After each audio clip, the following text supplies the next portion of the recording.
AI. AI. AI. AI. But it's not hardware that has white-collar workers concerned.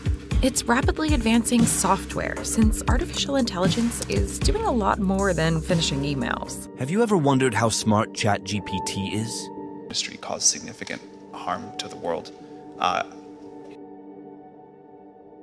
Well, ChatGPT took a verbal IQ test and scored 155, which is higher than 99.9% of the people who took the same test. A recent study also found that AI will affect more than 80% of the jobs in the US workforce.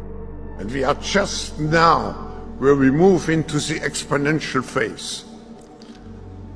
And I agree, artificial intelligence, but not only artificial intelligence, but also the metaverse, near space technologies, and I could go on and on, synthetic biology.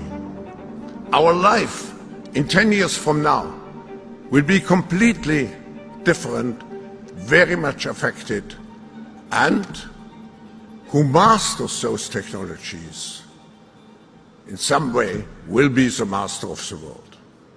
The World Economic Forum, a group of powerful people often compared to the Illuminati, estimates that this shift will impact 85 million jobs, and about 25% of all jobs will be replaced by AI in the next 5 years. Some people worry that AI might replace more jobs than it creates. It's surprising because not too long ago, I thought AI and robots would only replace jobs like manual labor, delivery, driving, and manufacturing. But it's much more than that. In recent years, AI has become much better at doing a wide range of tasks. Here's what I mean. An AI tool should either make you more money or it should save you more time. AI tools should make your workflow seamless, not add complexity to them. Tools like ChatGPT and Midjourney have made it possible for anyone to write essays, create art, and make other kinds of content without needing special skills or training. These tools are already replacing jobs in creative fields. They can generate art with Midjourney and write essays with ChatGPT, which is something I never thought would happen so quickly. Language models are going to go just much, much further than people think. AGI is basically the equivalent of a median human that you could hire as a coworker, and then they could say do anything that you'd be happy with a remote coworker doing, just behind a computer. And then super intelligence is when it's smarter than all of humanity put together. And I think it's just if it is as divergent as I think it could be for some people doing incredibly well and others not, I think society just won't tolerate it this time. But I do think the concept of wealth and access and governance, those are all going to change, and how we address those will be huge. In the near future, you might watch a YouTube video featuring someone who doesn't even exist in real life because they're entirely created by AI. This is already happening. Even I am AI generated. Someone else might even own the rights to that AI-created person and all the money they make. It's both amazing and scary because these changes are happening very fast.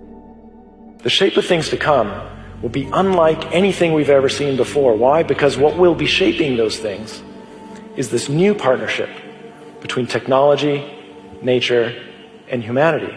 I think we're going to see a world where we're moving from things that are fabricated to things that are farmed, where we're moving from things that are constructed to that which is grown. We're going to move from being isolated to being connected, and we'll move away from extraction to embrace aggregation. I also think we'll shift from craving obedience from our things to valuing autonomy. When you add in the fact that robots are already building things, robots are being used in fast food places instead of low-wage workers. Robots are taking over the restaurant business, at least if you pay attention to what's going on at some fast food chains. There's fry-making robots named Flippy, chip-making robots named Chippy, and alcoholic drink-making robots named Tipsy. There are robots that will bring your drinks, and there are robots that will make your pizzas, and there are robots that will take your order in the drive-thru, at least at a Checkers or a Rally's. All of this makes sense, of course. as wage rates soared coming out of the pandemic and labor became hard to find, those robots start to look awfully good. On top of that, restaurants simply need to get more efficient on the labor front, especially given that it takes a lot more employees to run a restaurant than it does to run a grocery store or a convenience store. But the robot revolution may not happen as quickly as many people think. First off, it's still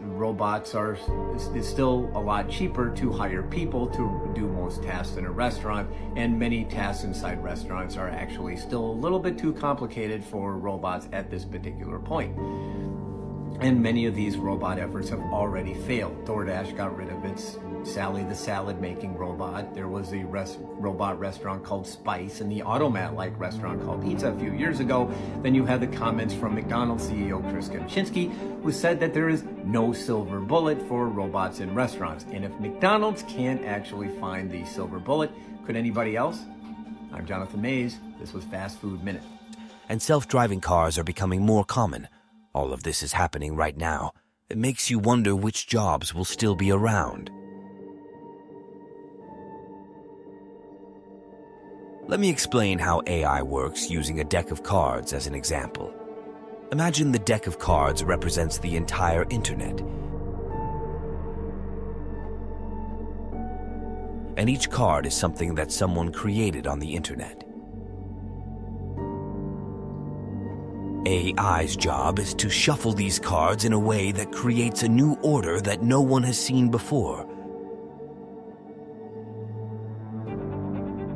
It's like shuffling a deck of cards so fast that it would take longer than the age of the universe to see all the possible new orders. There are more possibilities than there are atoms in the universe. So next time you shuffle a deck of cards, think about how you're creating a new order that's never been seen before. The point is, with just 52 cards, there are so many possibilities. Now think about applying this to the entire internet, which has billions or trillions of unique things people have created over time. Pictures, stories, words, art, and more. The possibilities become almost endless, and that's how AI generates content. Now you might wonder, what can AI actually do today? Well, get ready to be amazed, because AI is about to change almost every industry we know. I am a professor of psychology at Harvard University. ChatGPT is an artificial intelligence model that has been trained on 500 billion words of text. Basically, it's slurped up the entire internet, and it's been adapted so that people can ask it questions, and it takes its best guess at stringing words together that make a plausible answer. We could worry about disinformation produced on a mass scale, but we'll have to develop defenses and skepticism. And we also have to worry about taking the output of ChatGPT too seriously, because it doesn't know anything. It doesn't have a factual database. It doesn't have any goal toward telling the truth. It just has a goal of continuing the conversation. And it strings words together often without any regard to whether they correspond to anything in the world. And so it can generate a lot of flapdoodle quickly. If people rely on it as an authoritative source of the factual state of the world, they will often go wrong.